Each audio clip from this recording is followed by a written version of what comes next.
Welcome to this class. Now, what are the process for growing this silicon dioxide? We have taught, we have seen that there can be two ways of depositing or growing silicon dioxide onto silicon wafer. The first way is thermal oxidation, and the second way is to go for CVD techniques. Now, we are talking about thermal oxidation. Thermal oxidation, there are further two processes. One is called dry oxidation and next is called wet oxidation.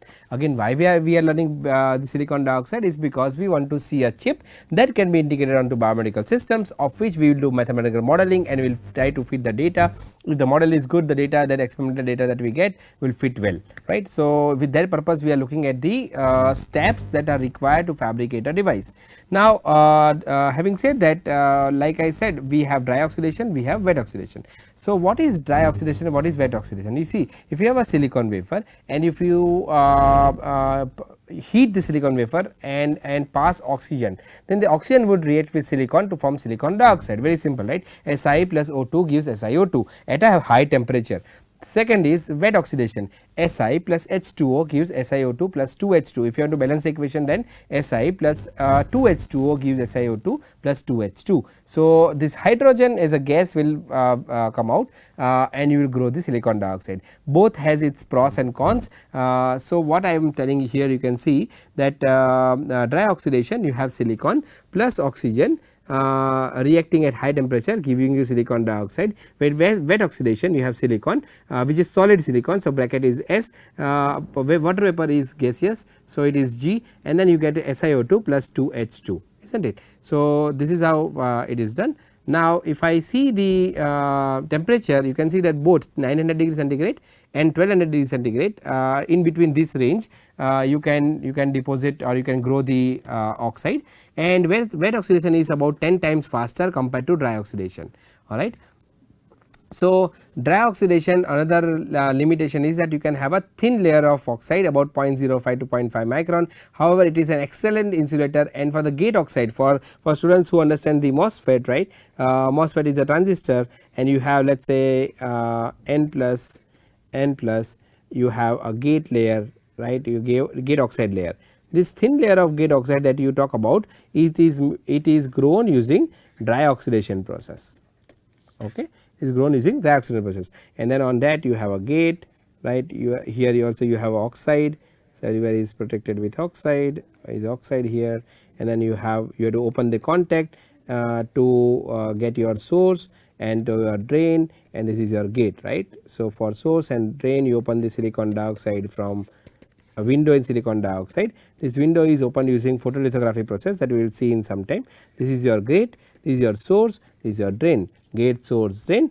This is your thin layer of SiO2, and this thin layer of SiO2 should be an excellent insulator, and we used dry oxidation for the same. So, that is for gate oxide, this is what it means, and then you have to have wet oxide, where wet oxide you can grow a thick layer of oxide. However, it is a good insulator for field oxide or masking, but it is not used for the gate oxide. So, wet oxide cannot, we do not use it for gate oxide, but it can be used for field oxides or masking oxide. So, room temperature oxide also creates like an if you put silicon in air, it also creates a native oxide, and the thickness of the native oxide is about 1 to 2 nanometer. It is a poor insulator, and whenever you start the process you have to remove this oxide by dipping the wafer in HF. HF is hydrofluoric acid. Hydrofluoric acid is the agent for silicon dioxide, that is why we dip the wafer in HF for about few seconds to remove the native oxide before we start the process. Even new silicon wafer would have a native oxide if kept in air. So, that is the reason of removing the native oxide. We do not use native oxide for any process, alright. So, this is the volume expansion. If you want to see how it works, then it is 2.2 times 2.2x, which is equal to 1 by 0.46. So, silicon dioxide, if you see, it has a comprehensive stress, and whenever you fabricate a device like piezoresistor or piezoresistive cantilever, to compensate this compressive stress, you have to grow silicon nitride at the back side of the wafer. What I mean is, if you have the cantilever cantilever is a silicon wafer, right. So, here the cantilever if you deposit silicon dioxide, it will have a stress, compressive stress, and to compensate the stress on the back side of the wafer, you grow a silicon nitride or deposit a silicon nitride. So, that is what I was telling about the compressive stress that is created by because of the silicon dioxide material. Now, if you want to grow silicon dioxide, again there are 3 different techniques. First one is dry oxidation, second one is wet oxidation, but there is third one which is called cryogenic oxidation. So, let us see one by one. The first one that I am showing you on the schematic, if you see the schematic, then you have a oxygen, you have a nitrogen, you have this is a furnace, and this is called a horizontal tube furnace, horizontal tube furnace. Okay, horizontal tube furnace, temperature is about 1100 degrees centigrade, and when you load the wafer, you can see here it is shown like you have a slot, onto each slot you are loading a wafer, alright, and this is quartz. So, it is a very high melting point, you can load the wafer onto this and load the entire 25 wafers. Generally you get a set of 25 wafers all the way into the horizontal tube furnace. Now, how does it work? How does it work? You can see here there is a oxygen and nitrogen, right, oxygen and nitrogen. So, initially when you load the wafer, when you load this entire wafers into the horizontal tube furnace, the oxygen valve is switched off and nitrogen valve is switched on. That means you are loading the wafer in the presence of nitrogen. So, there is no reaction, there is no formation of oxide onto silicon wafer. Then once you have loaded the wafer into the furnace and the temperature is also optimized 1100, I told you, right, it is between 900 and 1100 degrees centigrade, right. So, suppose I want to grow oxide as 1100 degrees centigrade. Now, also it depends on not only temperature, but also the time, right. Longer the time, thicker the oxide, longer the time, thicker the oxide. So, first initially I will start or open the nitrogen valve, close the oxygen valve, right, and then once the wafer is loaded and the temperature is reached, we will close nitrogen valve and open oxygen valve. So, now oxygen is flowing into this furnace and reacting with silicon. So, silicon plus O2 gives silicon dioxide, right, dry oxidation. Now, you see the second schematic, okay, this is the first one, second one and third one. So, for the second schematic, what you see here is that you have a heating mantle, this is a heating mantle, and that is nothing but the heater. This is called a bubbler, in which you have a water, and when you heat the water, it becomes water vapor, right, and there is generation of water vapor. Now, what you do? Initially when you load the wafer, you keep this valve off, this valve off, this valve open, and nitrogen open, oxygen closed. You can see oxygen is closed, valve that goes into the bubbler and that comes out of the bubbler is closed, valve that directly goes to the furnace is open and nitrogen valve is open. Then you load the furnace, or then you load the wafers into the furnace. Next step is when the wafer is loaded, your temperature is reached, right, oxygen temperature is reached. Then what you do? You now close the valve, this valve, open the valve that goes in the bubbler, open the valve that goes out of the bubbler, close nitrogen valve, open oxygen valve. So, what will happen? Oxygen will go here, it will enter through here, it will carry out the water vapor and it will reach to the furnace.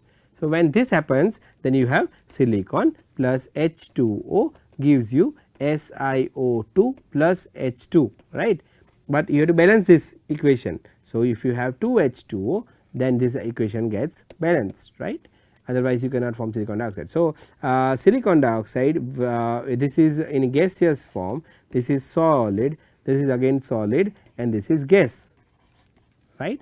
So, this 2H2 will come out of the furnace and there is a growth of silicon dioxide onto silicon wafer.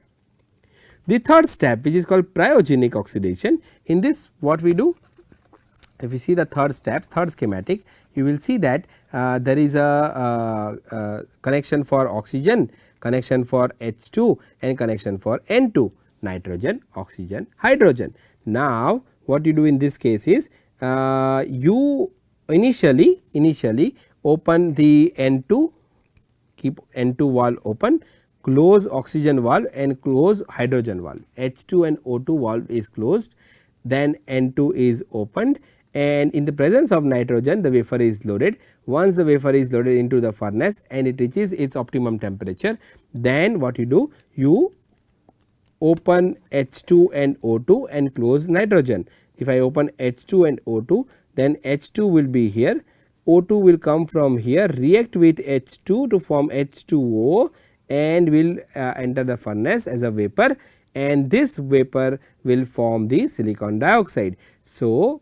in this all three cases the wet oxidation using H2 and O2 is more popular and cleaner than H2O vapor. So, this particular process is much more cleaner. However, generally we use wet oxidation because it is faster and dioxidation because it is very good insulator. You can see that this is how the horizontal tube furnace looks like. There is a multiple zone temperature control. That means that if you see here and if I draw the plot, then I will have first zone, then I have second zone and third zone, one zone, second and third. All three zones can be independently controlled at a different temperature, alright. That is called a 3 tube horizontal tube furnace with multiple zone control. So, tube 1 can be loaded here, second will be here and third will be here, 3 tube, that is why 3 tube. You can also have single tube horizontal tube furnace, and multiple zone, multi zone temperature control, I told you zone 1, 2, 3, each zone within that same tube. So, in this tube also you have 3 zones, in this one also and in this one also, okay. All 3 tubes have 3 zones to be controlled. Then you have a vertical tube furnace which is shown here.